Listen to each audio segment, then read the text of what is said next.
Bueno, vamos a hablar de patología esofágica. Recuerden, esófago, vamos a tener distintas porciones de esófago, pero en general vamos a hablar que tenemos un epitelio plano estratificado, donde va a estar formado por la capa mucosa, que tiene el epitelio plano estratificado, la lámina propia. Luego vamos a tener la muscular de la mucosa, la submucosa que tiene tejido linfoide, glándulas esofágicas y tejido conectivo, y la capa muscular externa, ¿sí? Después tenemos lo que corresponde a la serosa. Entonces, sigamos, patología esofágica. Dentro de la patología esofágica vamos a hablar de distintas patologías esofágicas, uno de los cuales va a ser divertículo de Zenker, luego vamos a hablar de membranas esofágicas, anillos esofágicos, acalasia, laceraciones, esofagitis, esófago de Barrett y neoplasias. Entonces, divertículo de Zenker. Básicamente, estos divertículos de Zenker, recuerden entonces, divertículo que básicamente es una evaginación, es un saco, ¿sí? Recuerden decir evaginación, ¿sí? Distinto a invaginación. Invaginación va hacia adentro, evaginación va hacia afuera, ¿sí? De la luz. Sí, Kelvia, decime. Ay, hola, Fran, perdón. Sobre el tema que estábamos hablando antes, no entendí una cosa. Dijiste que la acumulación ocurre en la parte sana, ¿no? Sí, de materia fecal. Bien, y cuando digo la dilatación proximal, sería del segmento no afectado, entonces. Dilatación proximal a este segmento. ¿Me entendés lo que te digo? No, porque lo que me está dilatado no es donde está sano. Ok, mira, la dilatación proximal es al segmento afectado. Proximal, pensá que proximal es la cabeza, ¿sí? Sí. Nos ponemos de pie. Proximal es la cabeza. Entonces, si nosotros hablamos en referencia al recto, que es el sector que siempre está afectado, Sí. ¿qué es lo proximal? ¿El ano o el colon descendente? Claro, el colon descendente, sí. Claro, entonces pensalo en ese sentido, no lo pienses en referencia al recto, ¿sí? Pensalo en lo que es proximal o distal, ¿sí? Sí, perfecto, claro. Y se Okay. acumula ahí porque, tipo, no tengo el plexo mesentérico abajo, ¿no? Y ahí no puedo hacer el movimiento para seguir. Exacto, pensá que estás en la autopista y al final de la autopista te están cortando la autopista, ¿sí? Entonces, ¿dónde es donde se acumula la mayor cantidad de autos? ¿Luego de que pasa el corte o antes del corte, donde está todo cortado? Bueno, Claro. antes, ¿sí? Entonces es eso lo que sucede, ¿sí? Sí, sí, gracias. No, de nada. Muy bien, seguimos. Bueno, ya mencioné un poco de lo que vamos a ver, ¿sí? Divertículo de Zenker. Entonces yo les dije que el divertículo de Zenker corresponde a falsos divertículos. Es decir, es una evaginación de el intestino que contiene solamente mucosa y submucosa y atraviesa la muscular de la mucosa, ¿sí? Es una patología infrecuente, ¿sí? Ustedes lo que tienen que hacer con todo lo que corresponde a divertículo de Zenker, membranas esofágicos, anillos esofágicos, acalasia, háganse un cuadrito comparatorio de 3, 4 palabras, ¿sí? No es tan tomado, puede aparecer alguna que otra pregunta, pero con respecto a eso quédense tranquilos, ¿sí? Bueno, básicamente lo que sucede acá en el divertículo de Zenker es que refleja una disfunción del músculo cricofaringio que aumenta la presión en el esófago. Ahora vamos a ver lo que sucede, ¿sí? Vean, por ejemplo acá, tenemos tráquea hacia anterior y hacia posterior tenemos el esófago. Noten acá, esto sería el esófago. Y como acá tenemos ese divertículo de Zenker a nivel del esófago. ¿Qué sucede? Lo que sucede es que hay un aumento, ¿sí?, de presión a nivel del músculo cricofaringio, ¿sí? Este aumento de presión va a generar una mayor presión intraluminal a nivel del esófago y esto genera ese divertículo de Zenker.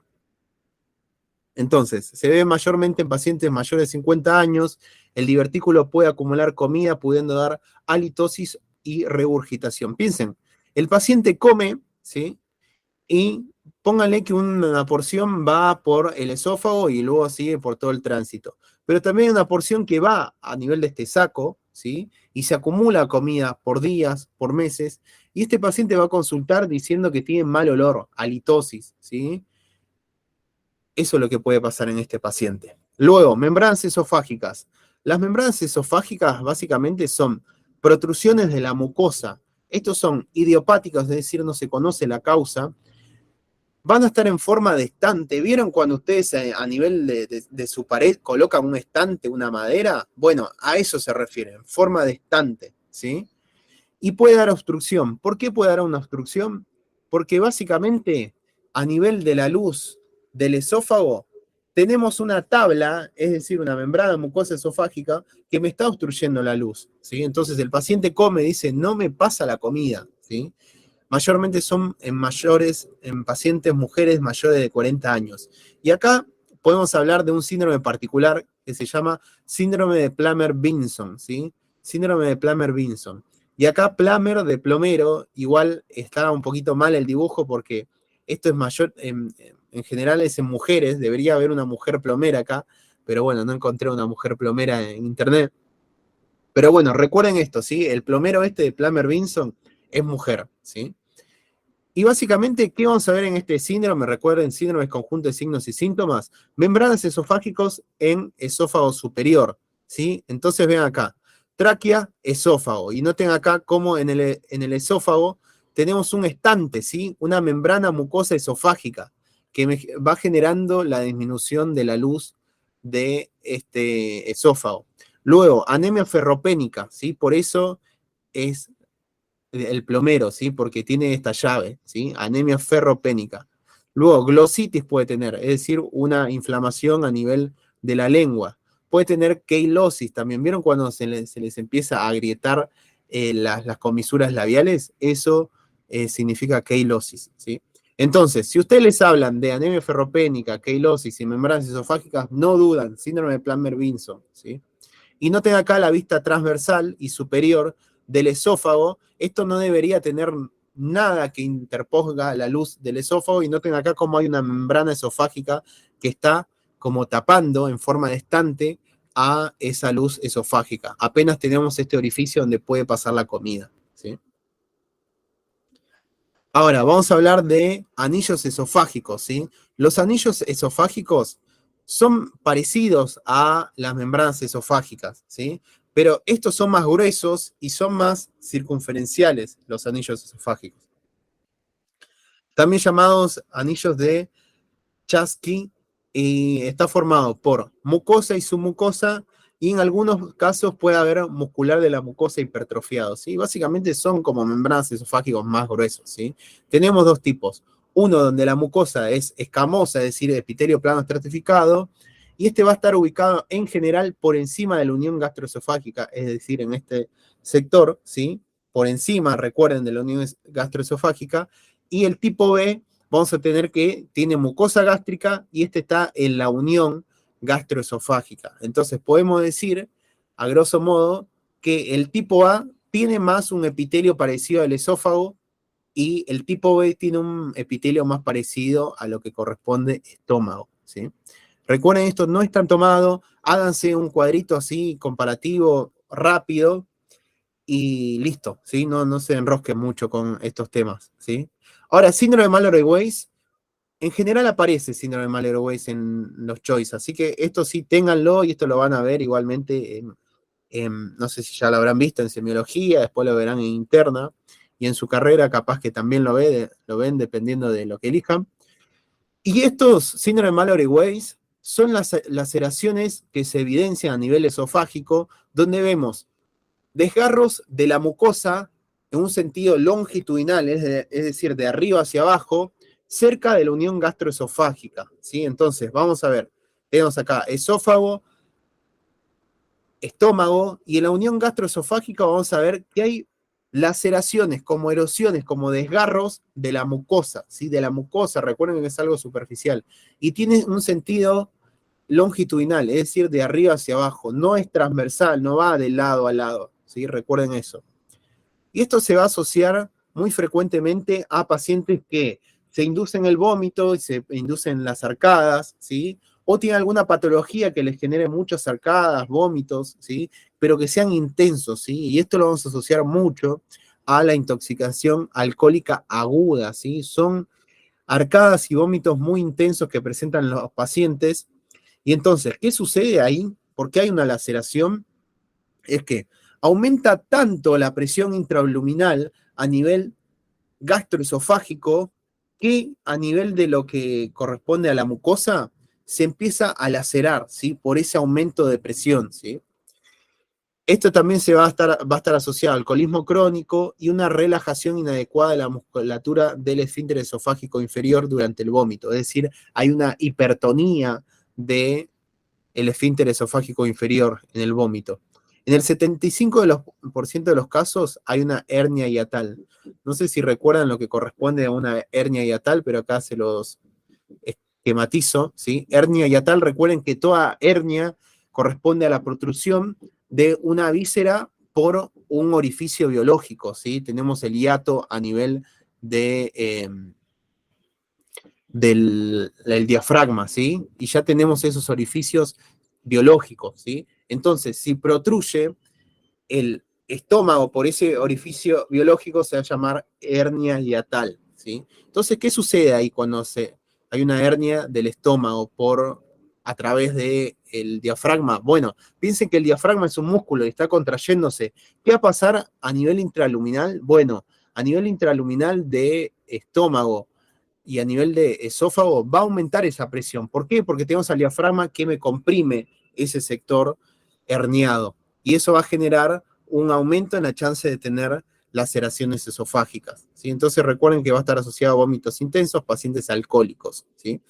Vean esto es una videoendoscopía alta, donde tenemos a nivel de la unión gastroesofágica o también a nivel del esófago, estas laceraciones, estos desgarros mucosos, ¿sí?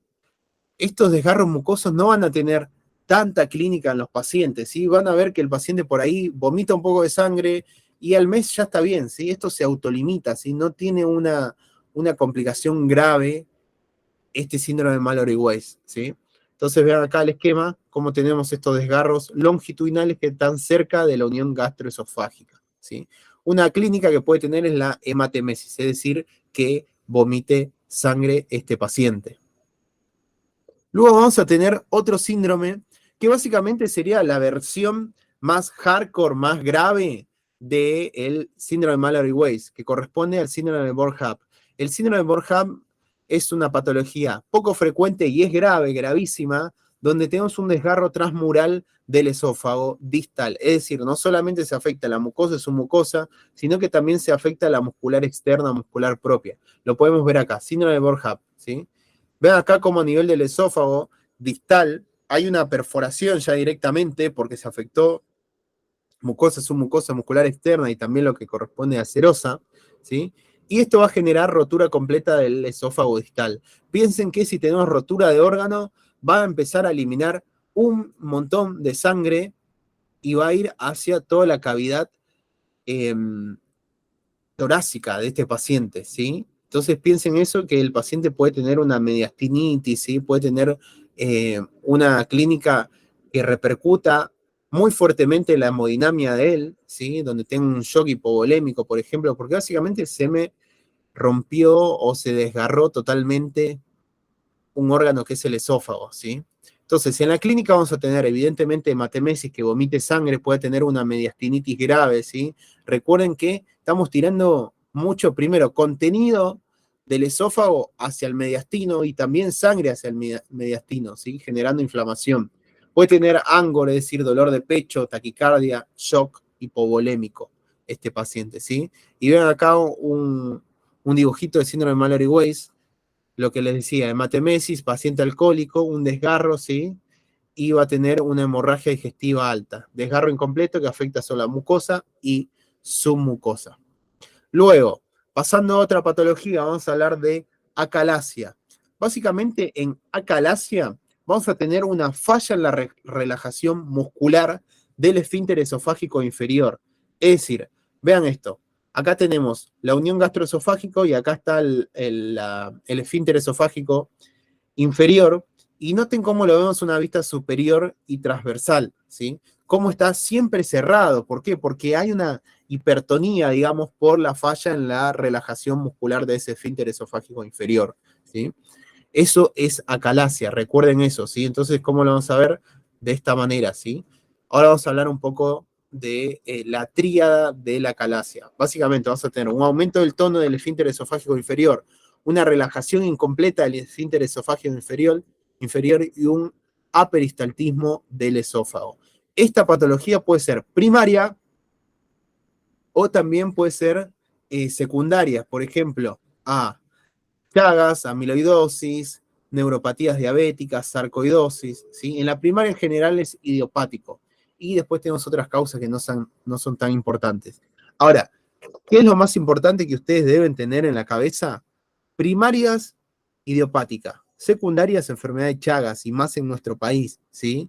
Piensen que la enfermedad de Chagas, yo sé que ustedes lo leen en los libros y es como que dicen, bueno, qué sé yo, no debe ser tan frecuente. No les digo que es tan frecuente, pero sí es frecuente, ¿sí? Me he cruzado con varios pacientes que tienen enfermedad de Chagas, ¿sí? Así que con respecto a eso, ténganlo siempre en cuenta. Y entonces, ¿qué sucede acá? Que hay un aumento del tono del esfínter esofágico inferior y hay una relajación incompleta de ese esfínter esofágico inferior. Bueno, básicamente, ¿vieron que tenemos las neuronas colinérgicas que estimulan a la contracción? Bueno, siempre detrás de toda neurona colinérgica que dice, dale, contraete, tenemos neuronas inhibitorias que dice, che, pará neurona colinérgica, no nos vamos a contraer todo el tiempo. Es como que lo frenan. Bueno, hay una falla en esta acalasia de esas neuronas inhibidoras a nivel del esófago distal, de modo tal que esas neuronas colinérgicas no tienen esa inhibición y están actuando permanentemente. Entonces no tienen ese inhibidor y las neuronas colinérgicas dicen, bueno, si nadie me para, yo sigo, y tenemos ese resultado con una contracción constante del esfínter esofágico inferior, ¿sí? Ahora, ¿qué puede pasar en estos pacientes? Bueno, piensen esto. El paciente ingiere alimentos y el alimento comió qué sé yo, una milanesa, ¿sí? Entonces pasa acá todo lo que sería la milanesa, ¿sí? Y no va a poder atravesar el esfínter gastroesofágico. Entonces no va a llegar a nivel del estómago, llega muy poco. ¿Qué va a empezar a suceder? Se va a empezar a acumular la comida a nivel del esófago. El paciente va a decir, siento que me queda la comida acá. Va a empezar a tener mal olor ese paciente, ¿sí? Hasta puede llegar a tener un mega esófago, ¿sí? ¿Por qué? Porque se empieza a acumular la comida ahí, ¿sí? Igualmente eso es como que muy extremos, y eso lo veríamos de último en una enfermedad de Chagas, ¿sí? Recuerden que en la enfermedad de Chagas hay una destrucción del plexo mientérico, ¿sí? No hay peristaltismo, y eso genera el megasófago, ¿sí? Entonces es otra fisiopatogenia más que acumulación de comida. La acumulación de comida no va a generarte, en este caso, un megasófago, pero sí el Chagas, ¿sí? Recuerden que el Chagas no solamente puede afectar a nivel del esófago, puede afectar también a nivel del duodeno, del colon, del uréter también puede afectar, ¿sí? Bueno, entonces eso, y el paciente no va a poder comer. ¿Qué va a decir? Bueno, sabe, Doc, no puedo comer comida sólida, estoy empezando a comer mucha sopa, agua, y después te va a decir, mirá, Doc, no puedo tomar agua, perdí mucho peso, me siento muy cansado, y ustedes van a decir, bueno, por ahí tiene una neoplasia, que es bien pensado ese diagnóstico, pero por ahí tiene una acalasia, ¿sí?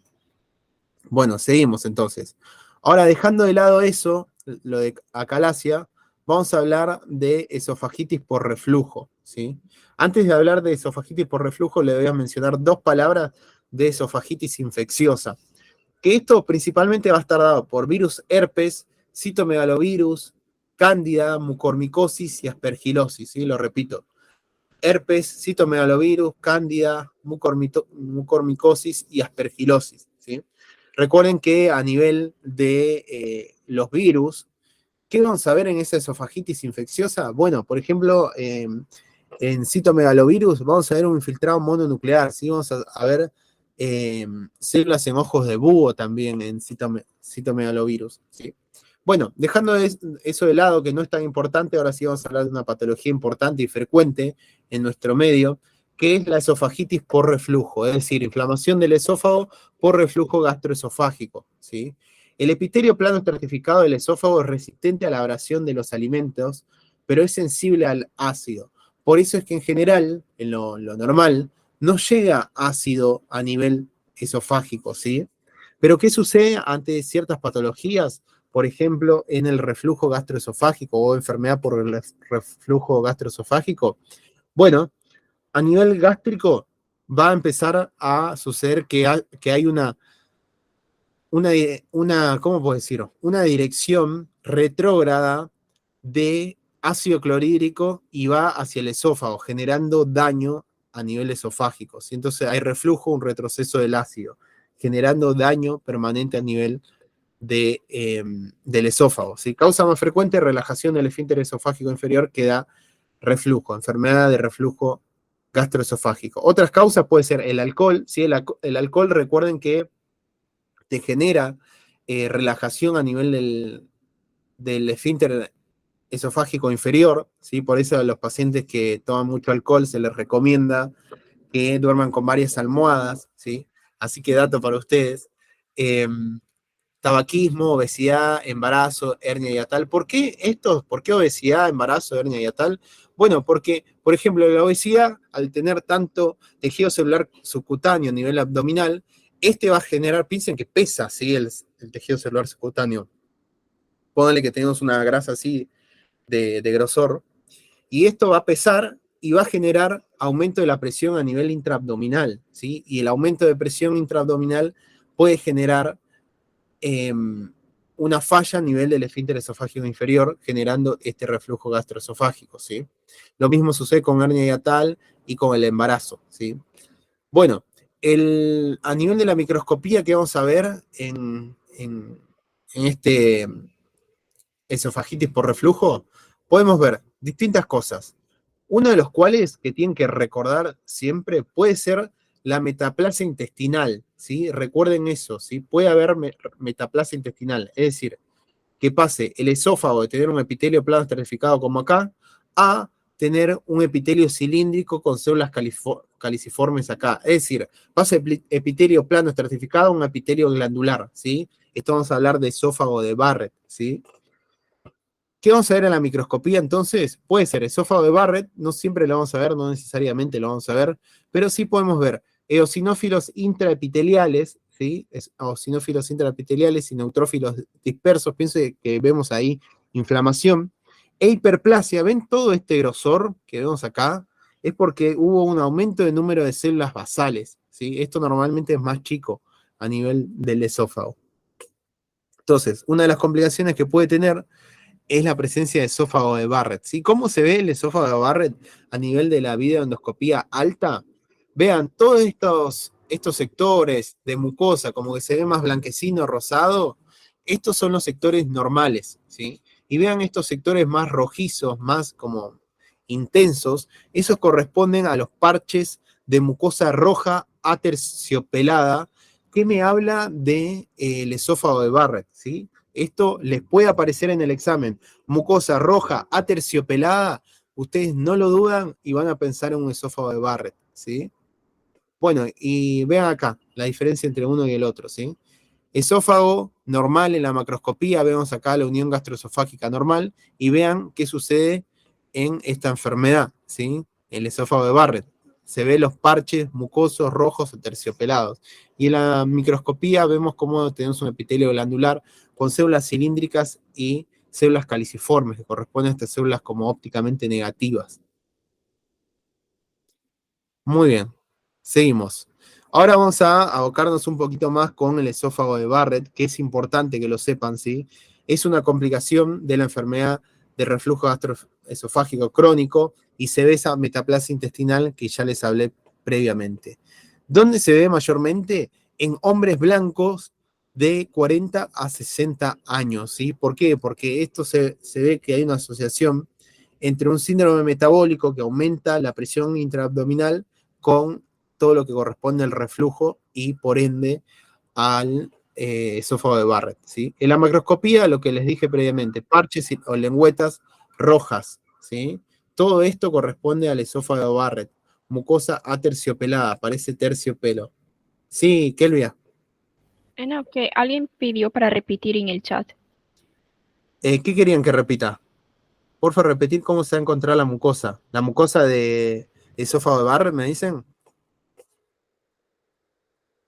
Sí, calculo que sí, porque ahí lo mandó hace un minuto. Bueno, como vemos acá, ¿sí? Mucosa roja son lengüetas o parches de mucosa roja aterciopelada, ¿sí? Esto corresponde a los sectores afectados en el esófago de Barrett. Luego vean esta mucosa. Esta es mucosa normal, esta mucosa más como amarillenta, ¿sí? Vean estos pliegues cerebriformes propios del estómago. En la microscopía, ¿qué vamos a ver?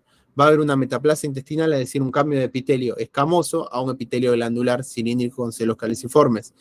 Puede haber también displasia, que displasia, recuerden que es el aumento de proliferación de células de una manera desorganizada, y hay una proliferación epitelial, hipercromasia, es decir, el núcleo se lo ve más basófilo, aumento de estratificación, mayor cantidad de células en el estrato, y aumento de la relación núcleo-citoplasma, aumentando la mayor cantidad de núcleos, ¿sí? Por eso aumenta eso, ¿sí?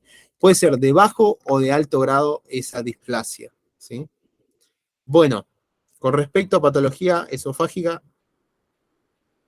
no neoplasia, ya lo tenemos. Ahora vamos a hablar de la patología esofágica neoplásica, ¿sí? Adenocarcinoma y carcinoma epidermoide. Si ustedes les preguntan cuál es el más frecuente, bueno, piensen ustedes, ¿sí?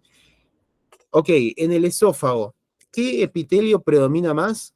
Bueno, a nivel del tercio superior estamos seguros que predomina un epitelio plano estratificado. Entonces, ¿ahí qué vamos a ver principalmente en el esófago superior? Bueno, un carcinoma epidermoide, perfecto, joya. Entonces, en el esófago inferior, ¿qué vamos a ver? Bueno, no vemos tanto epitelio plano estratificado, vemos que ahí ya empieza a haber una unión escamo-columnar entre esófago y a nivel gástrico. Y ahí vamos a hablar de adenocarcinoma, ¿sí? Entonces, esófago proximal, es decir, superior, vamos a tener mayor cantidad de carcinoma epidermoide. Distal, vamos a tener mayor cantidad de adenocarcinoma, ¿sí? Entonces, recuerden eso. Luego, adenocarcinoma suele surgir del esófago de Barrett. Recuerden esto, ¿sí? El esófago de Barrett teníamos glándulas, ¿sí? Hay glándulas en el esófago de Barrett. Entonces, si en el esófago de Barrett, que es básicamente un montón de glándulas, si maligniza una célula, bueno, me va a generar un adenocarcinoma, no me va a generar un carcinoma epidermoide, ¿sí? Es un adenocarcinoma, ¿sí? Seguimos entonces. Luego se lo ve más asociado a hombres, muta TP53, IP16 y INK4. La ubicación va a estar mayormente en el tercio distal, como les dije previamente, y puede invadir el cardias, ¿sí? Acá, por ejemplo, vean el tercio distal, cómo se generó en este sector el esófago de Barrett, ¿sí? En la clínica, bueno, piensen todo, ¿sí? Si tenemos una masa que protruye a nivel de la luz del tercio distal del esófago, ¿qué va a suceder? Bueno, el paciente va a tener dificultad en la deglución, puede tener dolor en la deglución, disfagia o dinofagia, puede tener pérdida de peso. ¿Por qué? Primero por la neoplasia en sí, que puede generar toda esta pérdida de peso, ¿sí? esa astenia, dinamia, y también porque el paciente va comiendo cada vez menos, ¿sí? Luego, hematemesis, bueno, ¿qué puede suceder a nivel de esta neoplasia maligna? Puede ulcerarse y puede generar sangrados, y el paciente va a empezar a vomitar sangre, ¿sí? Y puede generar vómitos alimenticios. ¿Por qué? Porque se acumula la comida a nivel de este tercio distal del esófago. En cuanto a la macroscopía, en general son masa de 5 centímetros de diámetro o más. Pueden verse parches planos o elevados en la mucosa y puede ulcerarse o invadir, ¿sí? Recuerden eso, puede ulcerarse o invadir. En la microscopía, ¿qué vamos a ver? Y acá, chicos, ustedes traten de pensarlo de esta manera. Ok, tenemos un adenocarcinoma. Listo, joya, adenocarcinoma. ¿Adeno qué significa? Glándulas, carcinoma, neoplasia maligna. Entonces, ¿qué voy a ver en la microscopía? Bueno, glándulas con una característica maligna neoplásica, ¿sí? Eso en general. Después vamos a hablar de distintas cosas, pero eso en general. Entonces, en la microscopía puede ver un sector totalmente neoplásico con la presencia de glándulas de características malignas y también puede haber esófago de Barrett adyacente al tumor, ¿sí? Recuerden eso, ¿sí? Porque de ahí iba a surgir en general. Y puede producir mucina, ¿sí? Entonces vean esto. Esto debería haber mayor cantidad de epitelio plano estratificado y acá vemos un montón de glándulas.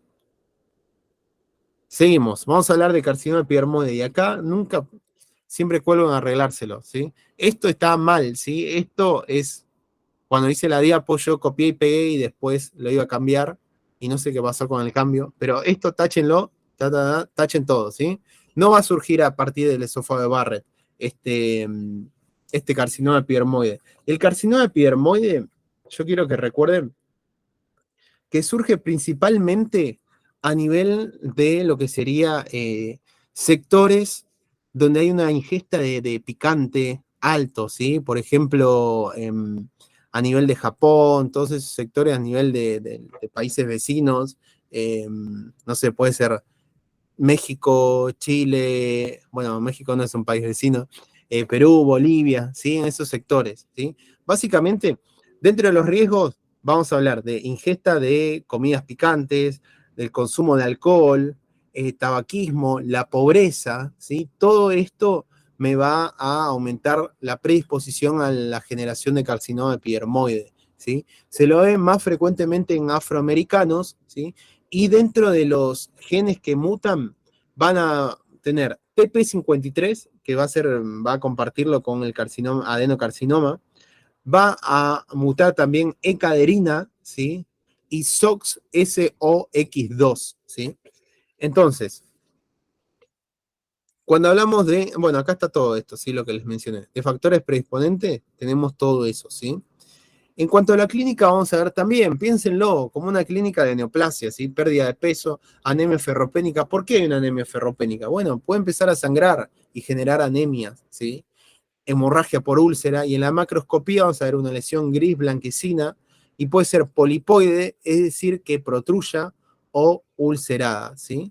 Entonces acá tenemos un poco de lo que les mencionaba del tercio superior y el tercio distal del esófago, ¿sí? ¿Estamos hasta acá con patología esofágica? ¿Alguna duda? Bueno, No. muy bien, excelente. Denme un minutito, voy a traerme agua y seguimos con patología gástrica.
Bueno, acá estamos, volvemos.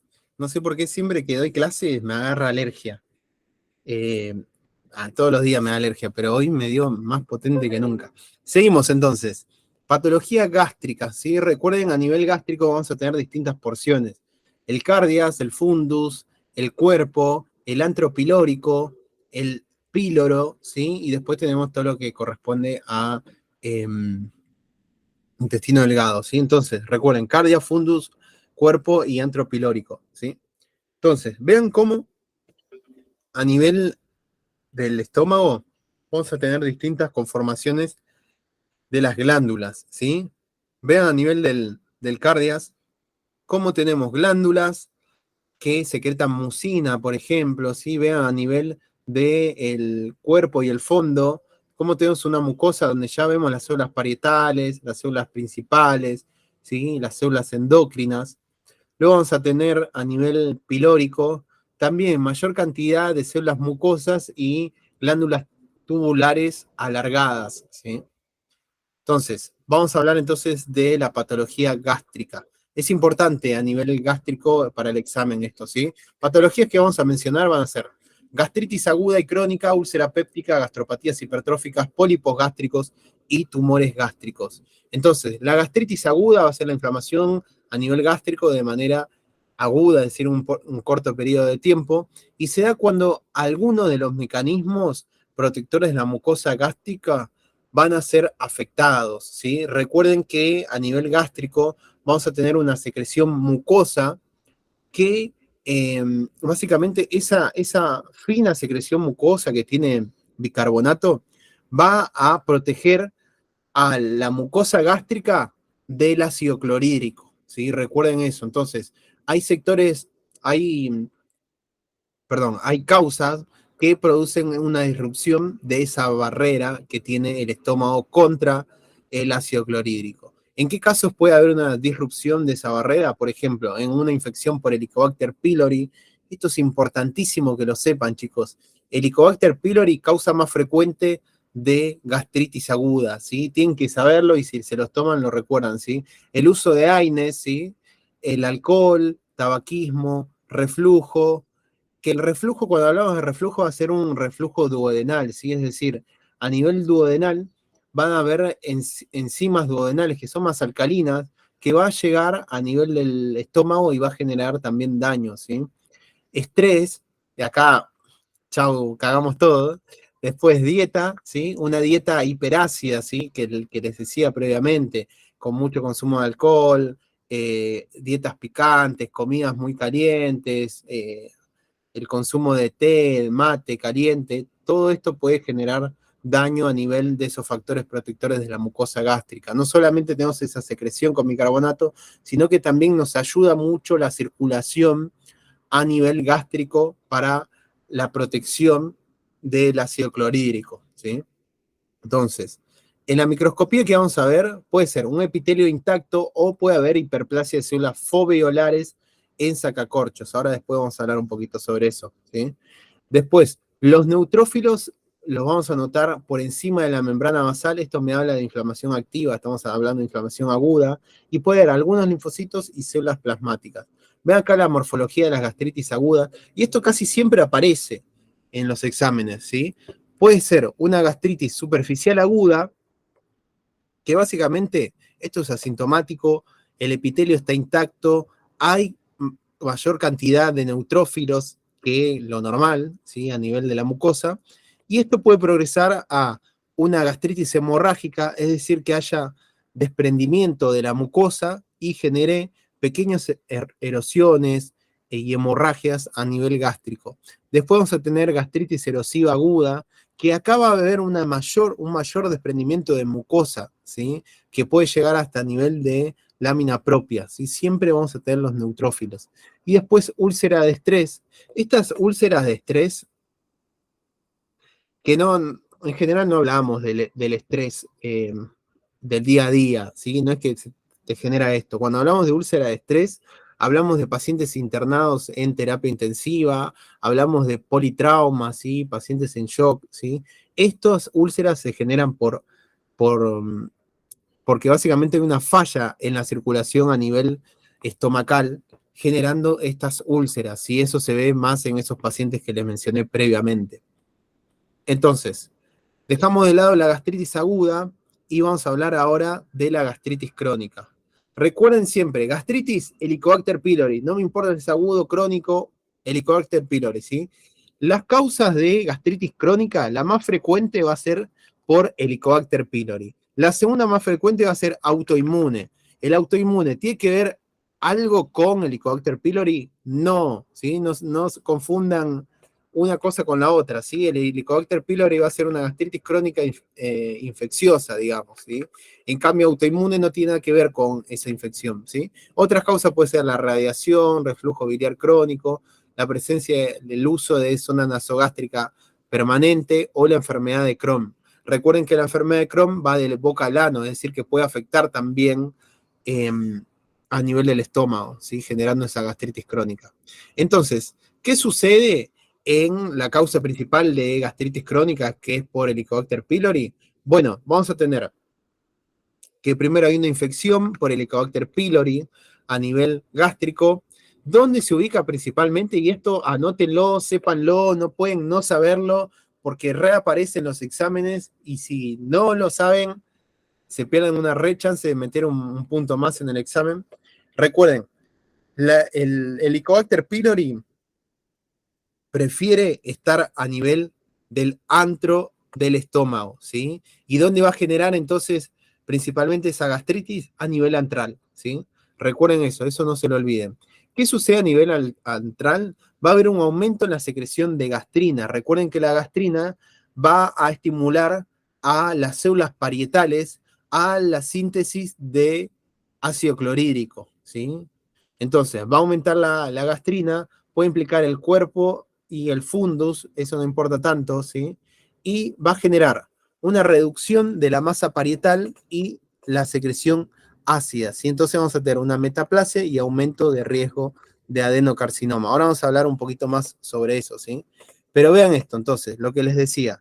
La clínica de esta gastritis crónica puede ser náuseas, vómitos, epigastralgia. Epigastralgia hablamos de dolor a nivel del epigastrio, ¿sí? Y por Helicobacter pylori, la transmisión puede ser fecal oral, persiste toda la vida si no hay tratamiento, si no le da tratamiento, y se concentra en el antro. Importantísimo eso.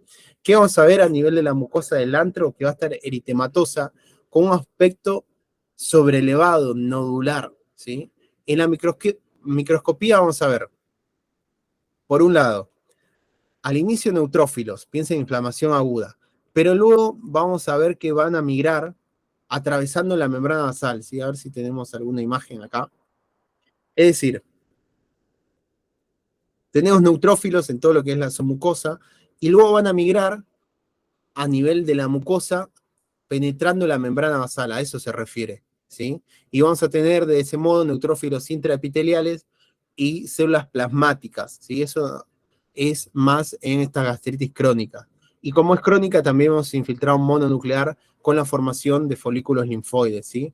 Infiltrado mononuclear, infiltrado mononuclear, y acá se está formando una parte de un folículo linfoide, ¿sí? Recuerden eso. Entonces, complicaciones de esta gastritis crónica puede ser la presencia de úlcera péptica.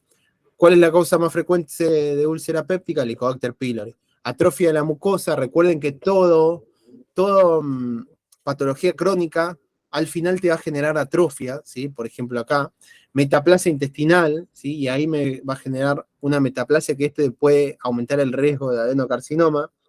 Displasia gástrica, pólipos inflamatorios e hiperplásicos a nivel del estómago, adenoma gástrico, y eso es lo que le decía previamente, aumenta el riesgo de cáncer, adenocarcinoma, linfoma gástrico y tumor carcinoide. Recuerden que el tumor carcinoide es un tumor neuroendocrino que puede estar en todo el tracto digestivo, ¿sí? Recuerden eso, ¿sí? Entonces, ¿qué sucede acá donde les decía de toda esta fisiopatogenia? Yo les decía que hay infección por el Helicobacter pylori, hay una gastritis predominantemente antral, vamos a hacerlo en cronodinamia, ¿sí? Entonces, gastritis, primero, ¿cómo hacer? Aguda, joya, listo. ¿Qué pasa en la aguda? Aumenta la secreción de ácido clorhídrico por parte de las células parietales, joya, listo. Entonces, ¿qué pasa con las células parietales? Al inicio hay una hiperplasia, ok, joya, listo. Y esto va a aumentar la secreción gastrina, aumenta la cantidad de ácido clorhídrico. Pero llega un punto donde es tan crónico esto, donde va a generar atrofia de la masa parietal del estómago, ¿sí? Entonces vamos a ver disminución de la masa parietal a nivel del estómago, es decir, atrofia de la mucosa predominantemente antral en esta gastritis crónica, ¿sí? Y esto va a generar también el aumento del riesgo, porque estamos en una inflamación crónica, de metaplasia y adenocarcinoma. ¿Se entendió esto, chicos? Hágame una manito ahí en el chat, algo. Sí, sí. Bueno, muy bien, excelente. Seguimos entonces. Vamos a hablar ahora de gastropatías hipertróficas. Dejamos de lado lo que ya hablamos, ¿sí? Vamos a hablar de otra cosa. Gastropatía. Gastro significa estómago, patía, patología hipertrófica. Entonces les preguntan en el examen, ¿qué es eso? Bueno, básicamente va a haber una hipertrofia a nivel de la mucosa gástrica y vamos a ver que hay una mayor cantidad de pliegues cerebriformes. Hay dos tipos de gastropatías hipertróficas principales. Enfermedad de Menetrier y síndrome de Zollinger-Ellison. Y acá lo tienen que mechar con el video ese de endocrino que ya está subiendo el Drive, de síndrome de Zollinger-Ellison, ¿sí? Igual vamos a repasar un poquito sobre eso. Las características en estas gastropatías hipertróficas que son comunes, hay un aumento de los pliegues cerebriformes, y estos van a ser gigantes, y se lo van a ver como pliegues más rugosos, más engrosados a nivel de la mucosa gástrica, ¿sí? Y eso es por hipertrofia, ¿sí? Esto va a estar dado por la liberación excesiva de factores de crecimiento, y ahora vamos a mencionar un par de factores de crecimiento. Entonces, enfermedad de Menetrier. Las características de esta enfermedad de Menetrier es que, primero, es una enfermedad rara y se ve que hay una asociación con una síntesis excesiva de TGF-alfa, que básicamente va a estimular a las células epiteliales a la proliferación de estas, ¿sí? Generando, perdón, no tanto proliferación, sino que hipertrofia de estas células de la mucosa gástrica, ¿sí? Entonces, aumenta la cantidad de TGF-alfa, estos estimulan la hipertrofia de la mucosa gástrica, ¿sí? Entonces, ¿qué vamos a ver? ¿Dónde se ve más afectado a nivel del fondo y del cuerpo gástrico, ¿sí? ¿Qué vamos a ver en la clínica? Diarrea, pérdida de peso, hipoproteinemia, edema. ¿Por qué? ¿Por qué sucede eso? Bueno, piensen que esa hipertrofia de esos pliegues mucosos no es que les da mayor poder de reabsorción o de absorción a nivel gástrico, no, sino que al contrario, es más difícil producir la absorción de alimentos en ese sector. Por eso ese paciente va a tener diarrea, ¿sí? ¿Por qué? Porque básicamente no puede digerir bien la comida, ¿sí? Pérdida de peso, más de lo mismo, ¿sí? Hipoproteinemia, no puede absorber bien las proteínas. Edema, ¿por qué? Si tenemos pocas proteínas a nivel del cuerpo, se generan esos edemas, ¿sí? Entonces, en la macroscopía va a haber un mayor aumento de pliegues gástricos, ¿sí? Y vean esto, ¿sí? Esto parece, no sé cómo decirlo, pero parece como muchos pliegues cerebriformes, ¿sí? Que estos están engrosados, aumentados de tamaño, ¿sí? Esto es un estómago. Puede tener aspecto polipóido, es decir, que sea tan grueso que parece un pólipo. En la microscopía, bueno, vamos a ver hipertrofia de células mucosas, ¿sí? Vean cómo también hay una dilatación quística. Vean esto, por ejemplo. Hay una mayor cantidad en cuanto a tamaño, es decir, un engrosamiento, son más grandes, ¿sí? Las glándulas, ¿sí?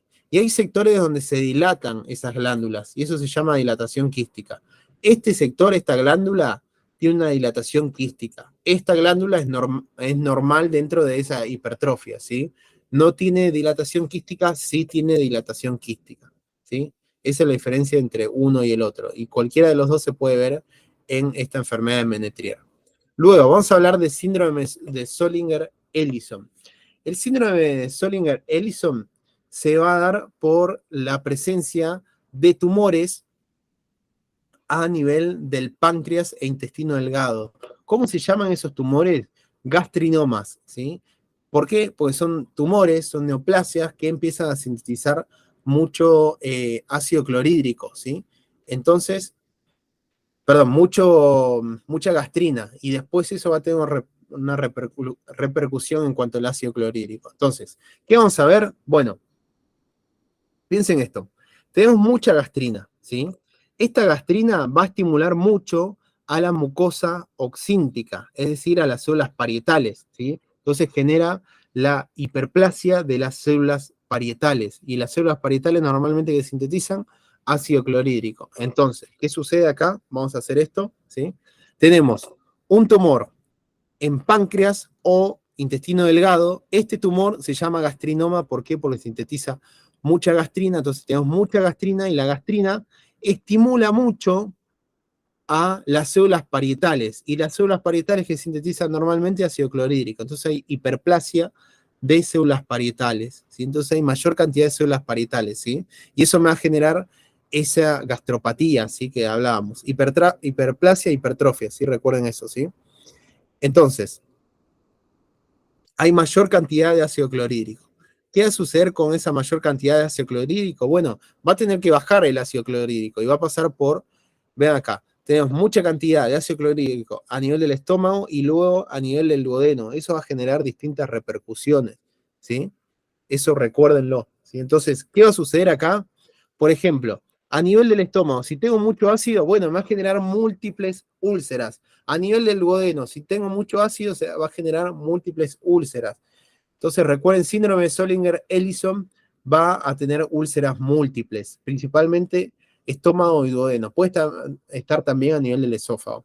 Entonces, tríada de síndrome de Zollinger-Ellison, gastrinoma, hipersecreción ácida y múltiples úlceras pépticas, ¿sí? Ustedes leen en el choice múltiples úlceras pépticas, no tienen que dudarlo. Síndrome de Zollinger-Ellison. Otra patología no te va a causar, ¿sí? Estas múltiples úlceras pépticas, ¿sí? Recuerden eso. Y acá les dejo un cuadrito comparatorio del uno del otro, que es del Robin esto, ¿sí? Bueno, seguimos. Ahora vamos a hablar de adenocarcinoma gástrico, ¿sí? Adenocarcinoma es una neoplasia maligna que forma glándulas a nivel gástrico. Las características de estos adenocarcinomas gástricos es que van a corresponder los adenocarcinomas al 90% de todos los tumores gástricos. Es decir, tenemos adenocarcinoma, carcinoma epidermoide, tenemos carcinomas de origen endocrino, ¿sí? Y tenemos distintos carcinomas como por ejemplo el maltoma, ¿sí? Pero los más frecuentes de todos esos que mencioné va a ser el adenocarcinoma, ¿sí? Afecta mayormente al antro y la curvatura menor. O casualidad, en el antro, ¿quién afectaba muchísimo? Era el Helicobacter pylori, ¿sí? Entonces ahí vemos cómo hay una asociación. Acá, ojo, ustedes no digan, Helicobacter pylori causa cáncer. No, no causa cáncer. El Helicobacter pylori te va a causar gastritis aguda primero, luego gastritis crónica, y a partir de ese gastritis crónica puede llegar a formarse adenocarcinoma. Y recuerden también, el adenocarcinoma se puede formar a partir de un adenoma y que te forme ese adenocarcinoma. O el adenocarcinoma puede surgir de nuevo, desde cero, desde una mucosa gástrica normal, ¿sí?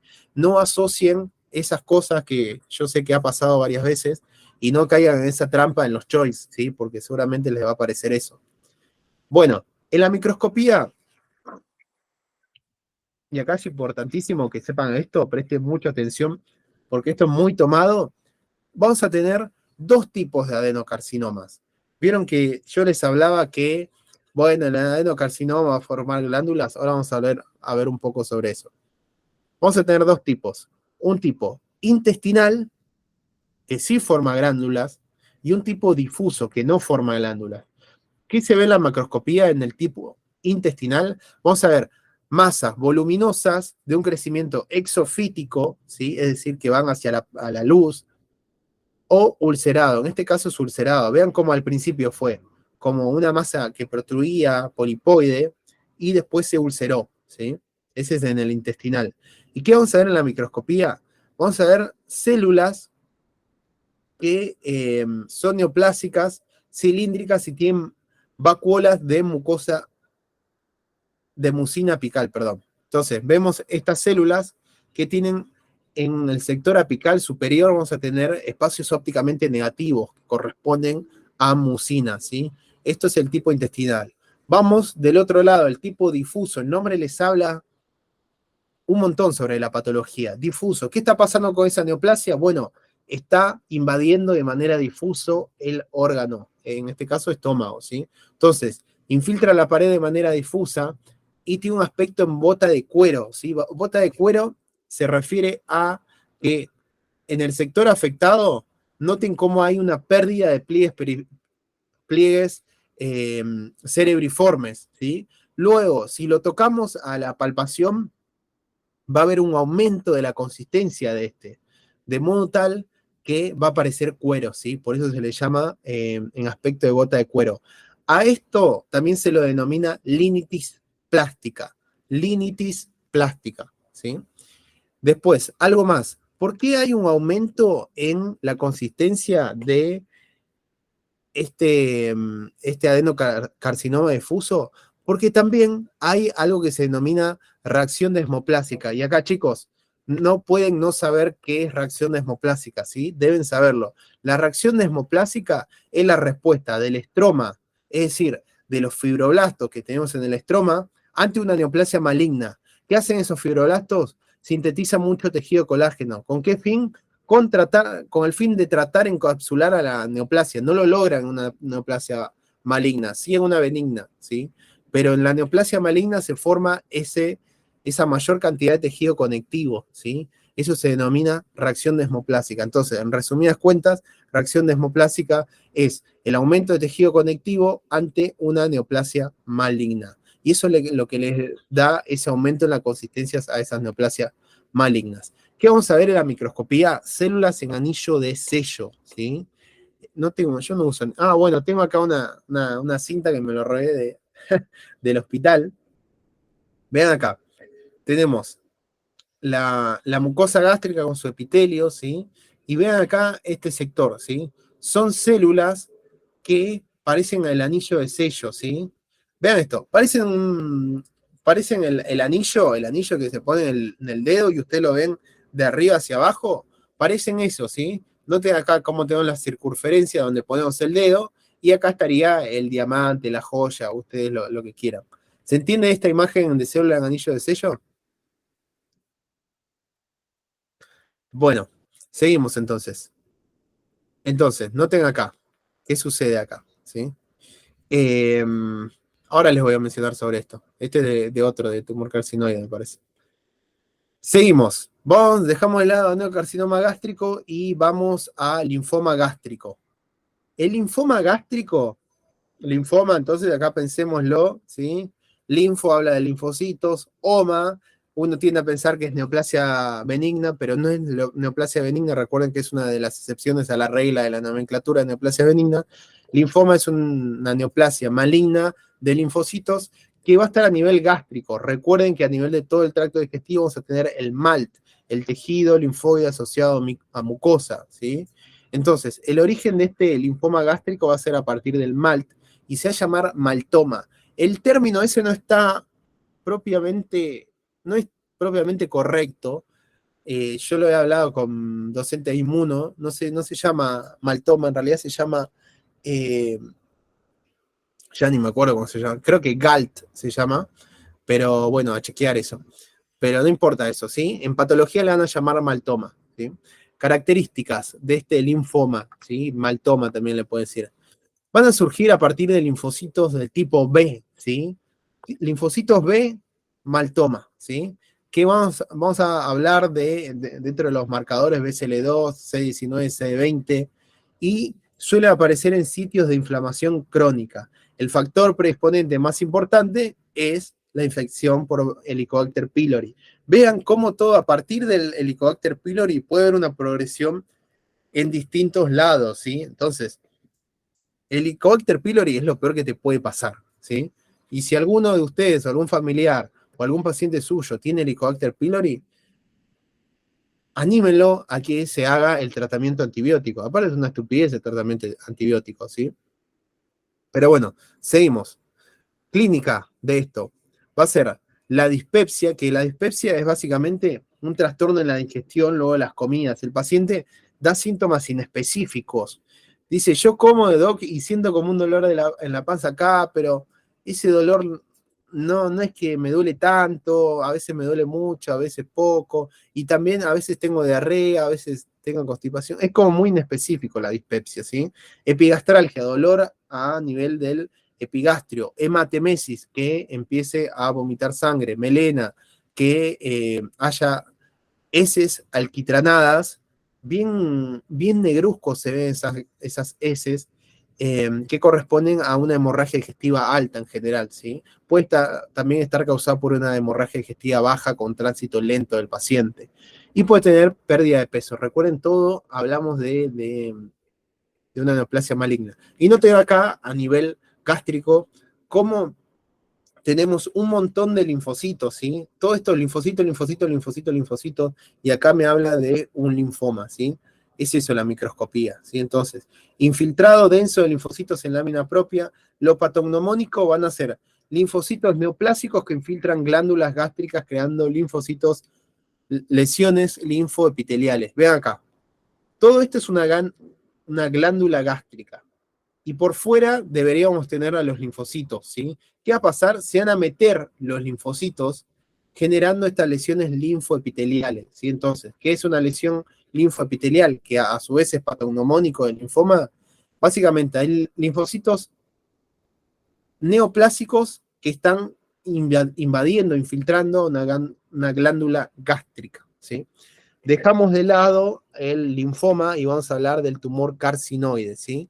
Estos se originan a partir de las células endocrinas del tracto digestivo. Recuerden que en el tracto digestivo tenemos células endocrinas.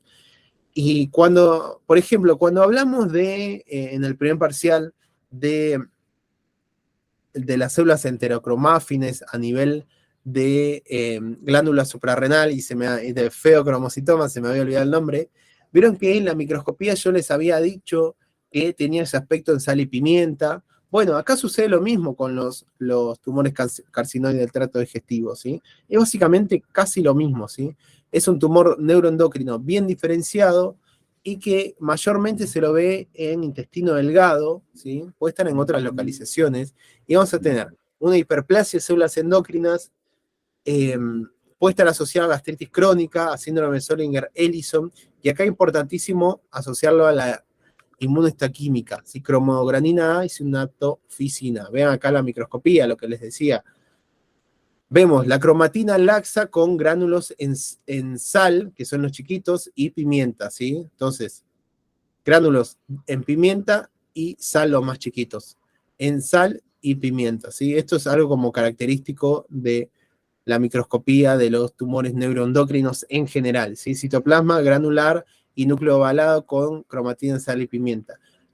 La clínica lo va a dar por efecto de masa. ¿Por qué? Porque básicamente en la macro vamos a ver que estos tumores carcinoides nacen como si fuesen, ¿cómo puedo decir? Lesiones polipoides, ¿sí?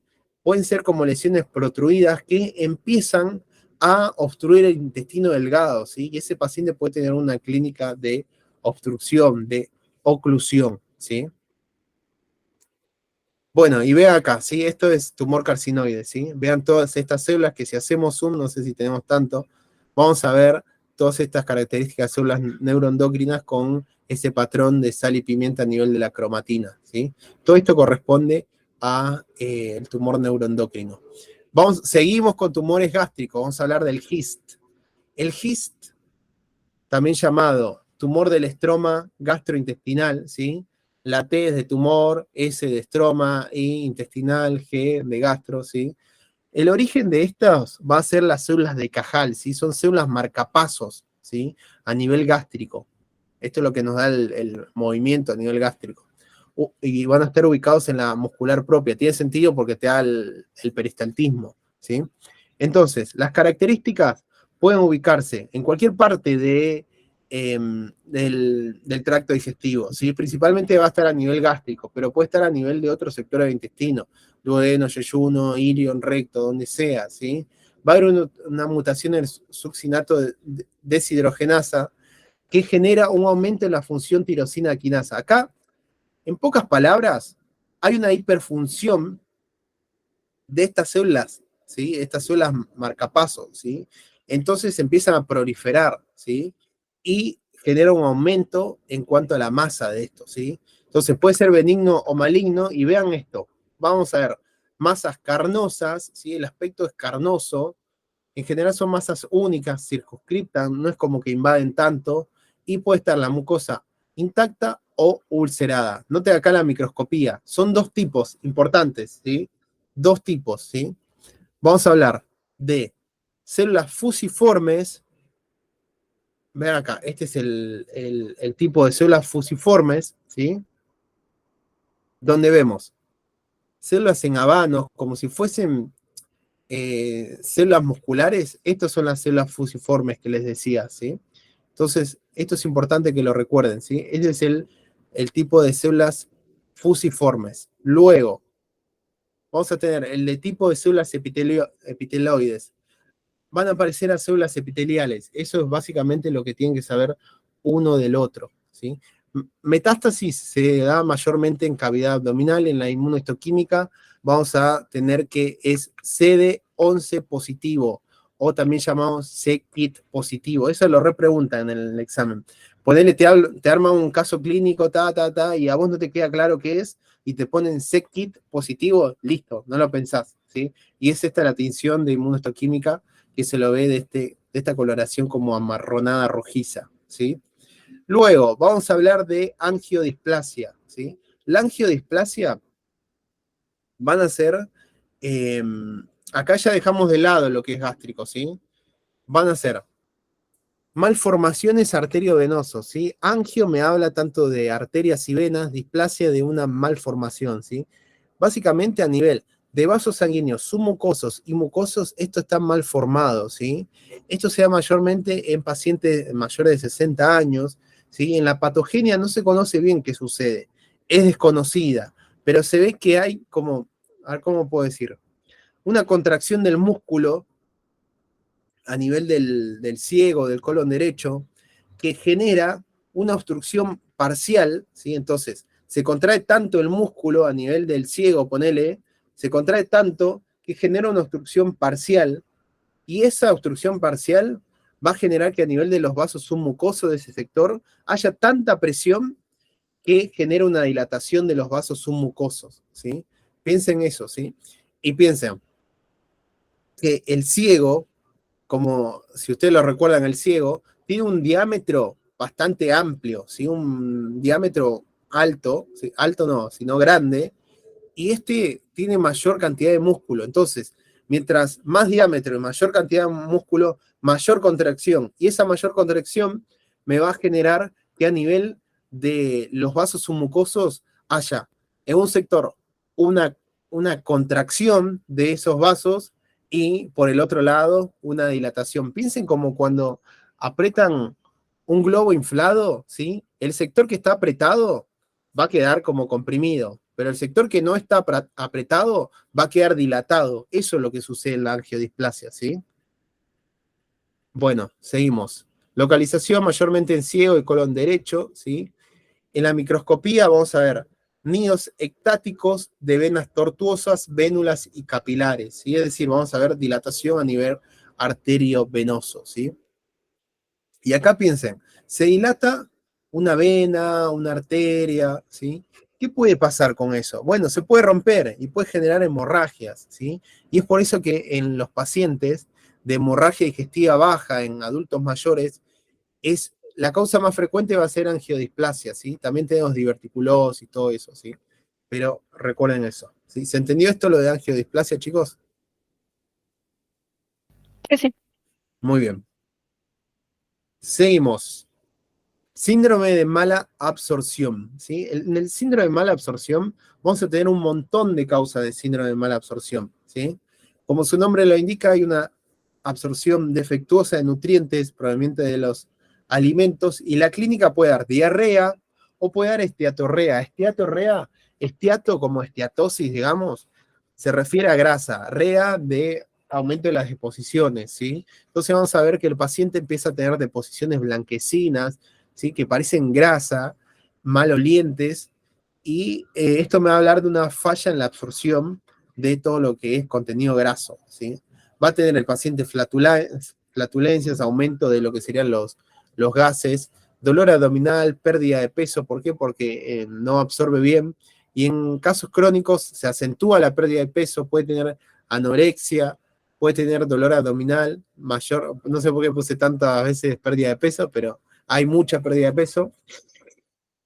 Y dentro de las causas,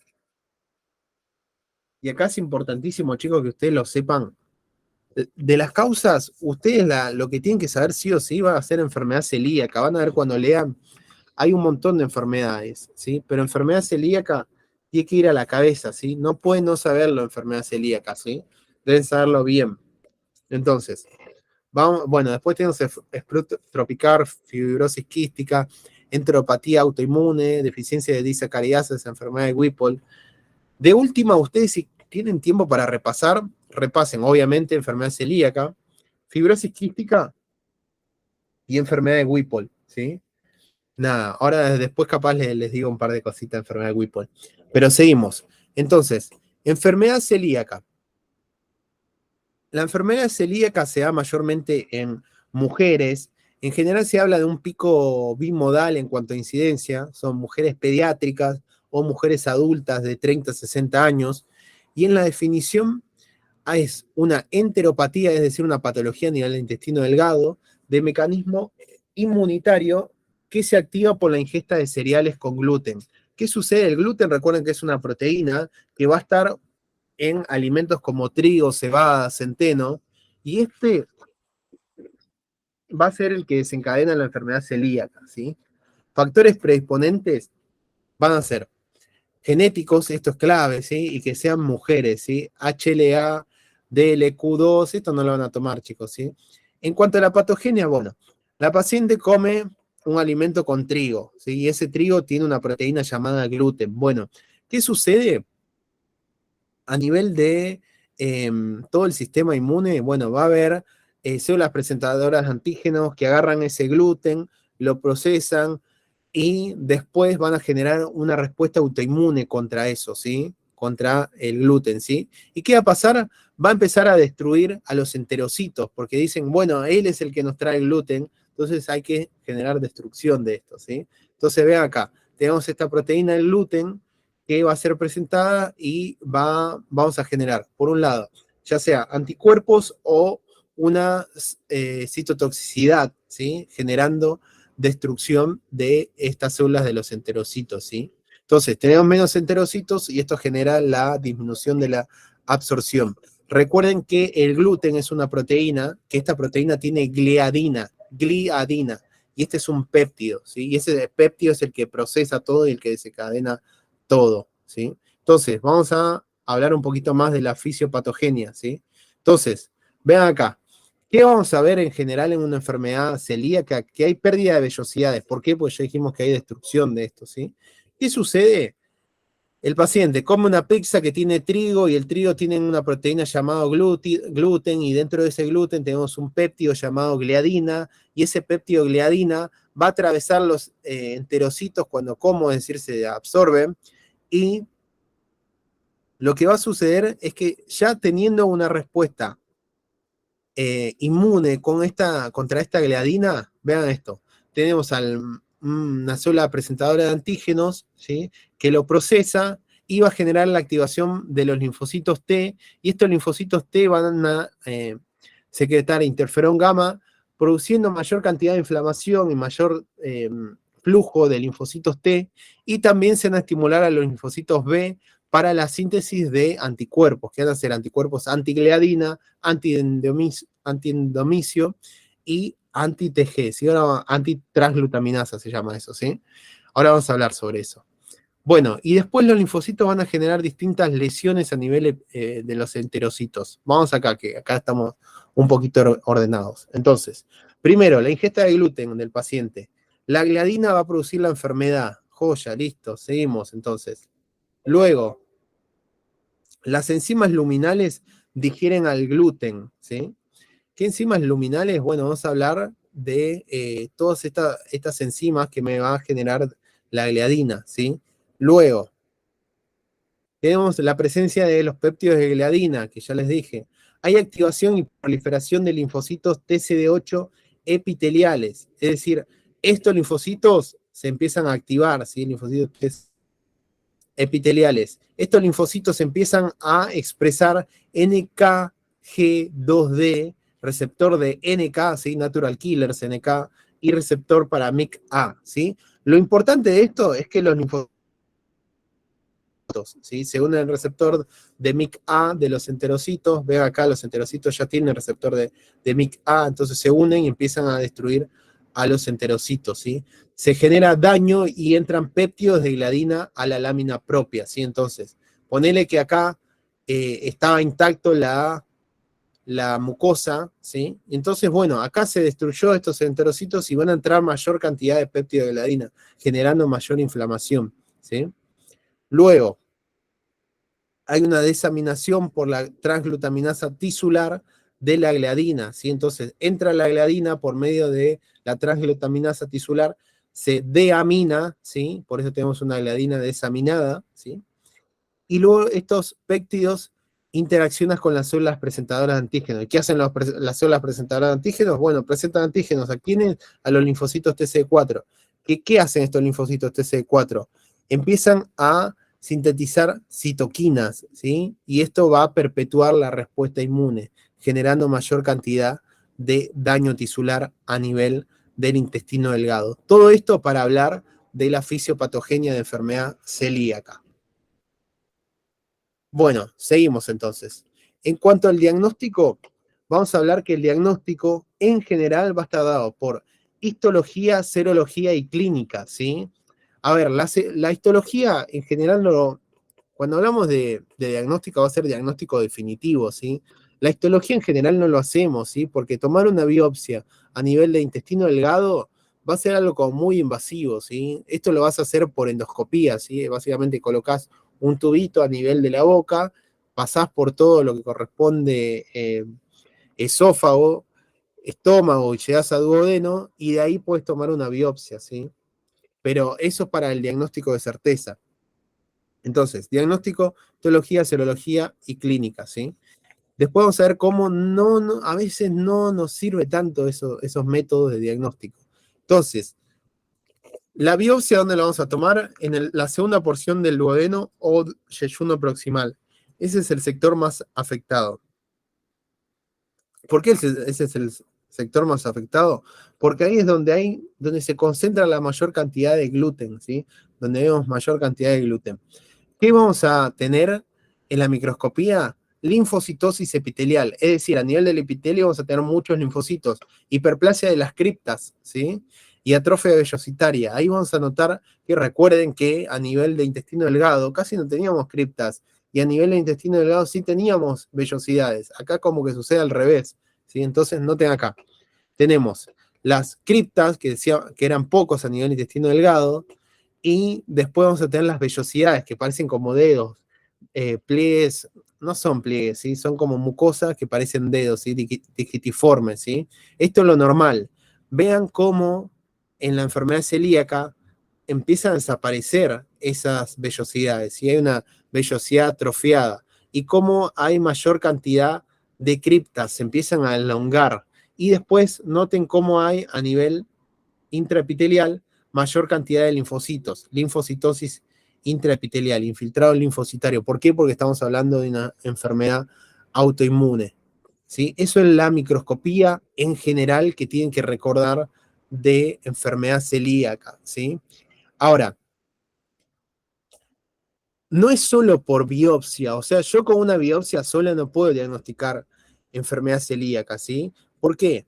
Porque la linfocitosis epitelial y la atrofia vellositaria se puede ver en otras enfermedades, ¿sí? Por ejemplo, una enteritis vírica, ¿sí? Entonces, la microscopía, en este caso, no te va a dar por sí sola el diagnóstico definitivo, sino que lo tenés que asociar a serología y a la clínica del paciente, ¿sí? Y también algo más, ¿sí? Hay pacientes que tienen enfermedad celíaca con clínica y tienen una histología normal a nivel del intestino delgado, ¿sí? Y ahí va a tomar predominancia lo que sería la serología, ¿sí? En las serologías que vamos a tomar, bueno, anticuerpos antigliadinas, anticuerpos antitransglutaminasa y anticuerpos antiendomicio, ¿sí? Recuerden esto que es una enfermedad autoinmune, y como toda enfermedad autoinmune, va a estar asociado a otras enfermedades autoinmunes. Por ejemplo, puede ser tiroiditis Hashimoto, piensen, son mujeres, ¿sí? Eso en general se veía en tiroiditis Hashimoto, ¿sí? Diabetes tipo 1, enfermedad de Sjögren, ¿sí? Todos estos pueden estar asociados. Luego, ¿qué pasa con el diagnóstico definitivo? Definitivo, vos me decís, Fran, pero vos me dijiste que en la biopsia está bien, me sirve, pero no tanto porque hay otras patologías donde se ve lo mismo. ¿Qué pasa? ¿Cómo hago el diagnóstico? Bueno, hay algo que es diagnóstico post-tratamiento. Es decir, a estos pacientes les indico una dieta libre de gluten, y vamos a ver que si están afectados esos sectores de intestino delgado, bueno, a los 6 meses y a 2 años, la histología vuelve a ser normal, ¿sí?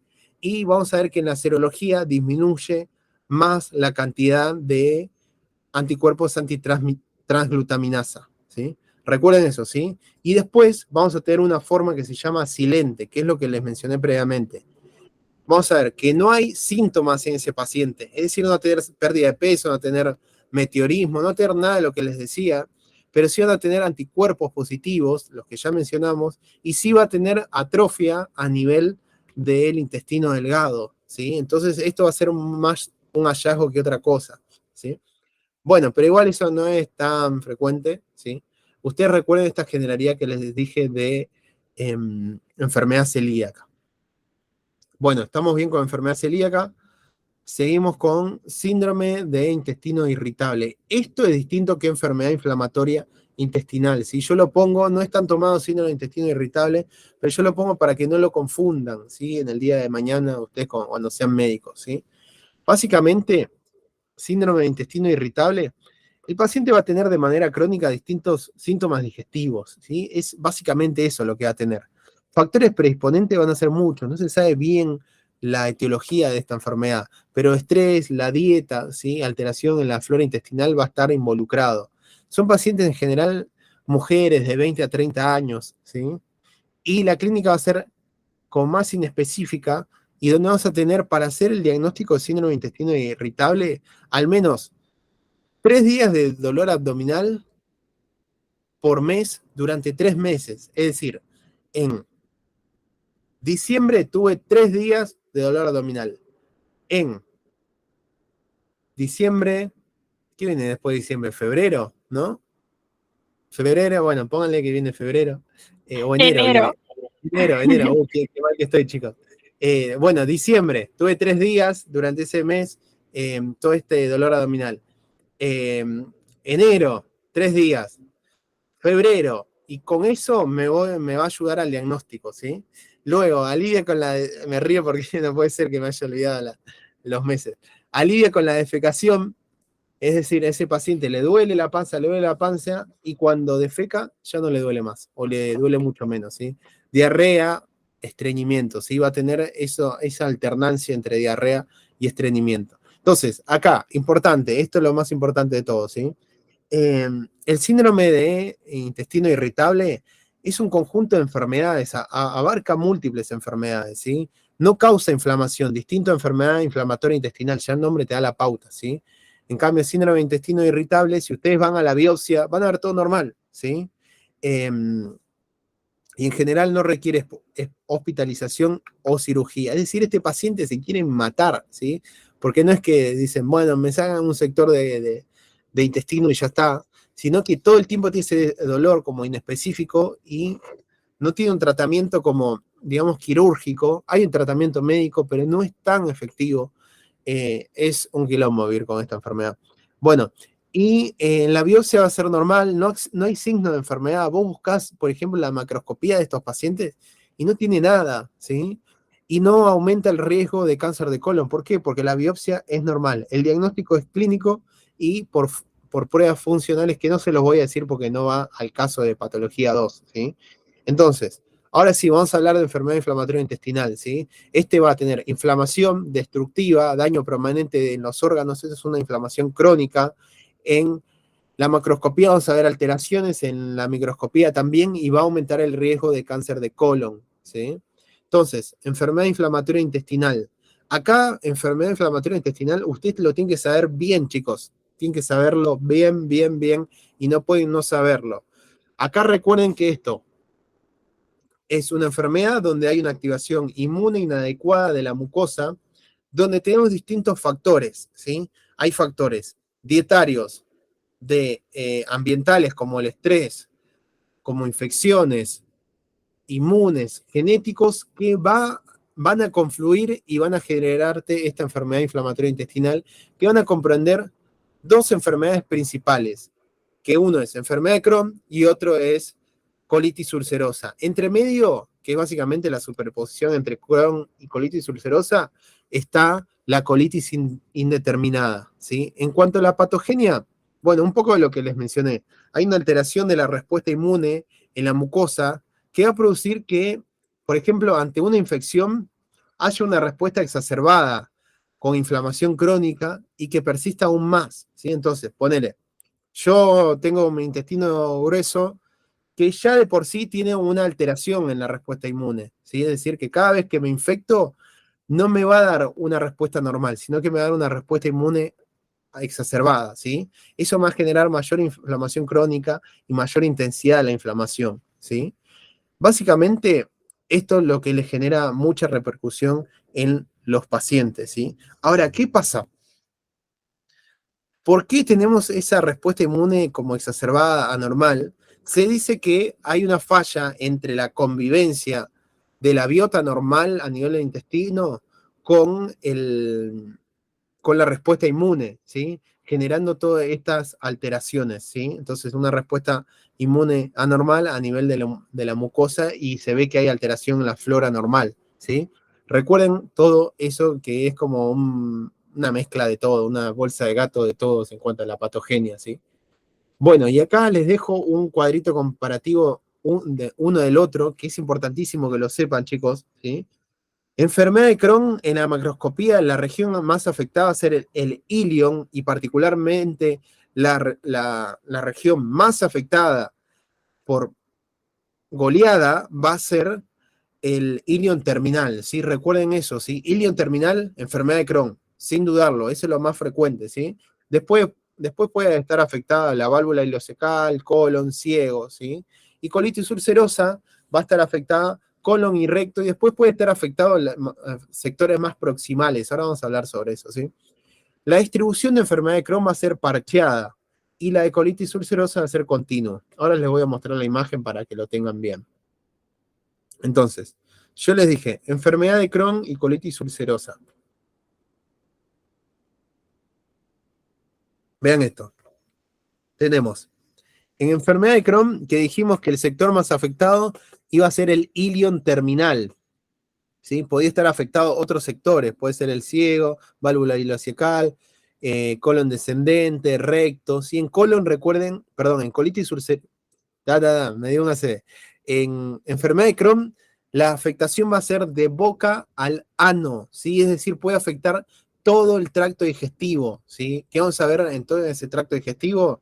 Sectores, repito, de manera parchada que van a ser afectados. Es decir, mi boca empieza a tener úlceras que me duele, el esófago está bien, mi estómago empieza a tener afectación con inflamación, luego duodeno está bien, intestino grueso está afectado a nivel del colon transverso, pero el colon descendente está bien, el sigmoide está afectado, el recto está normal o puede estar afectado. ¿Se entiende esa distribución parcheada? Es decir, en un sector afecta, en otro no afecta. En un sector afecta, en otro no afecta, ¿sí? Eso es característico de enfermedad de Crohn, ¿sí? Luego, en cambio, en colitis ulcerosa es una distribución continua, ya no es parcheada. Y esta distribución no va de boca al ano, sino que va desde lo que sería el recto hacia superior, ¿sí? Puede afectar el canal anal también, ¿sí? Del recto va a afectar hacia proximal, ¿sí? Esto es lo que decíamos anteriormente, ¿sí? Proximal es lo que está más cerca de la boca, ¿sí? ¿Qué está más cerca? Bueno, si lo comparamos con el recto, bueno, va a estar el colon sigmoides, va a estar el colon descendente, el ángulo esplénico, el transverso, el colon ascendente. Entonces, vamos a hablar de eso, ¿sí? Entonces, el patrón va a ser continuo y ascendente. ¿Hacia dónde va? Hacia proximal. Eso significa ascendente. Entonces, vamos a tener, si está afectado el recto, listo, puede estar solamente afectado eso. Pero si está afectado el colon descendente, necesariamente tiene que estar afectado el colon sigmoides y el recto. ¿Se entiende eso, chicos? Si está afectado el sigmoides, necesariamente tiene que estar afectado el recto, ¿sí? Si está afectado el colon ascendente, necesariamente tiene que estar afectado el transverso, el ángulo esplénico, el colon descendente, el sigmoide y el recto. ¿Por qué? Porque tiene un patrón continuo y ascendente esta afectación, ¿sí? Y si afecta todo lo que sería el colon, se va a llamar pancolitis. Pan significa como pandemia todo, colitis, inflamación del colon, ¿sí? Eso lo puede generar la colitis ulcerosa. Luego, seguimos. En cuanto a quién puede producir estenosis y cuál no, bueno, acá vamos a hablar de generalidades, ¿sí? En general, en la enfermedad de Crohn tiene más chance de generar estenosis que la colitis ulcerosa. Y ahora les voy a hablar por qué. ¿Sí? Vean acá la microscopía. Esa inflamación que hablábamos nosotros va a estar ubicada en distintos sectores.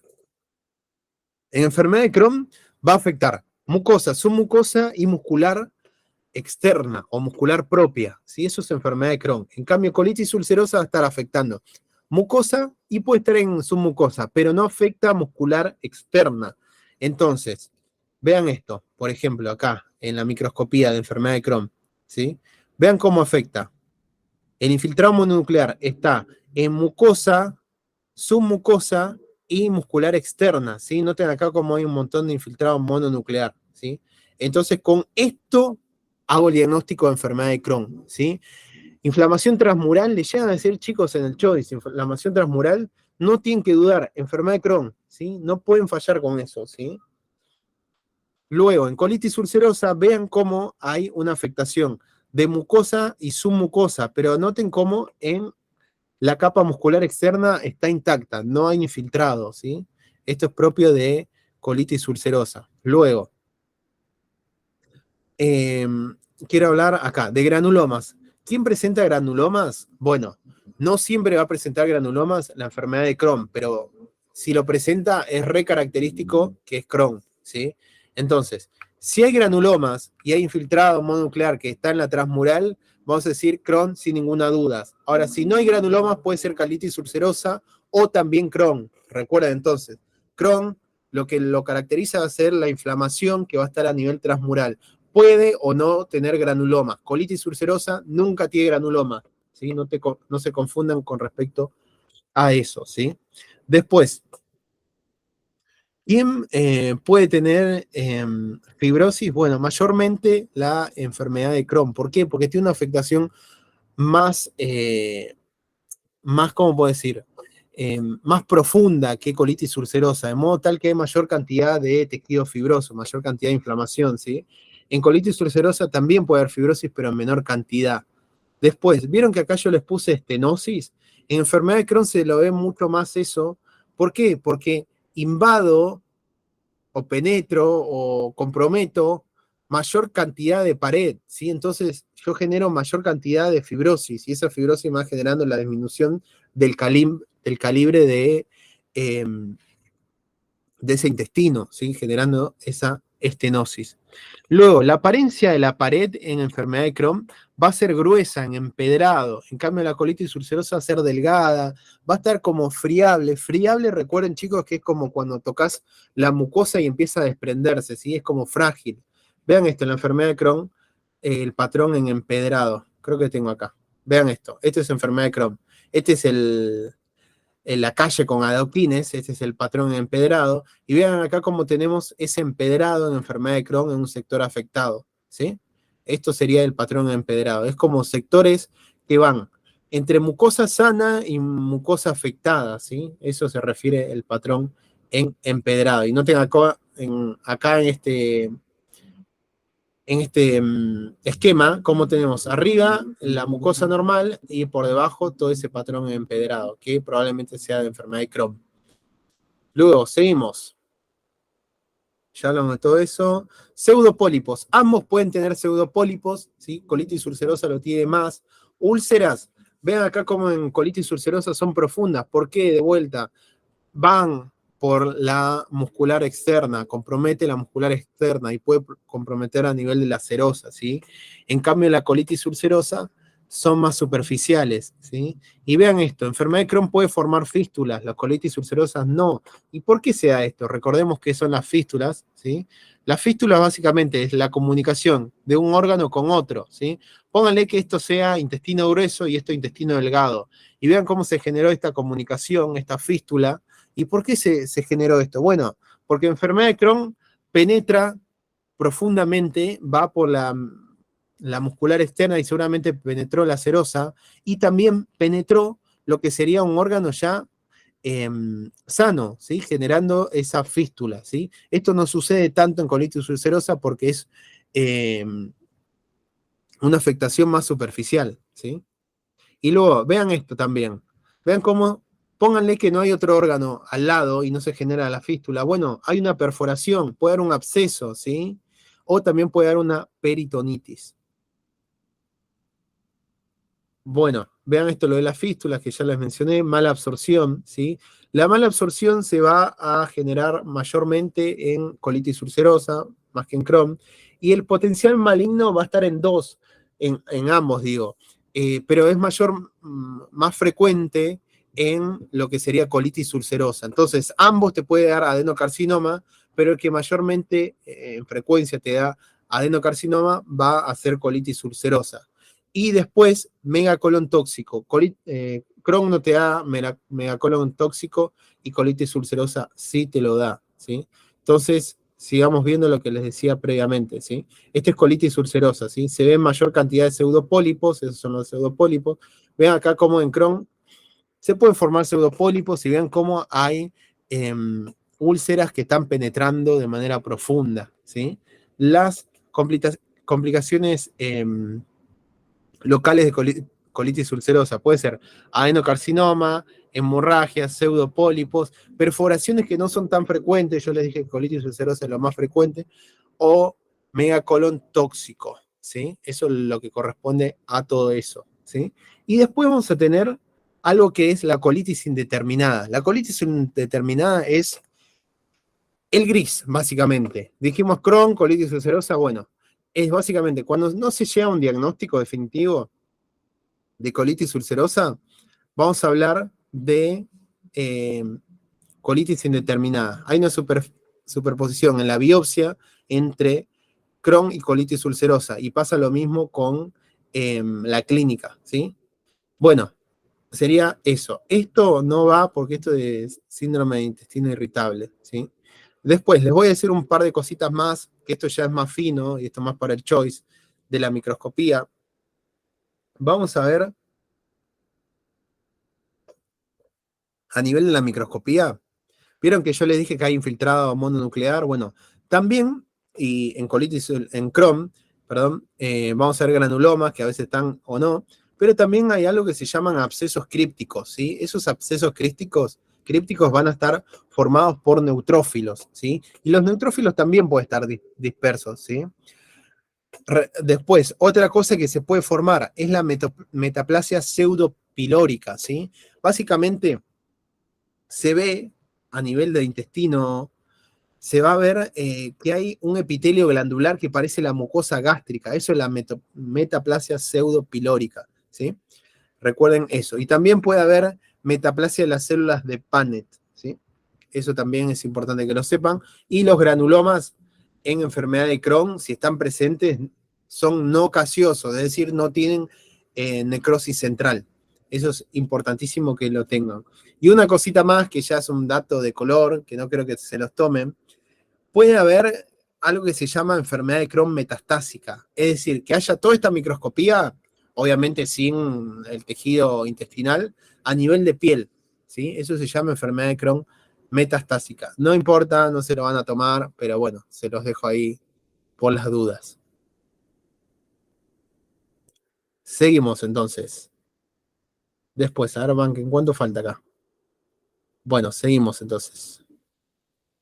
Vamos a hacer esto, vamos a tomarnos un descansito de 10 minutos, chicos, y cuarto volvemos y seguimos con lo demás, dale. Sí, sí, perfecto. Perfecto, dale, 10 minutos y cuarto volvemos. Si quieren, desconéctense y se conectan o quédense ahí.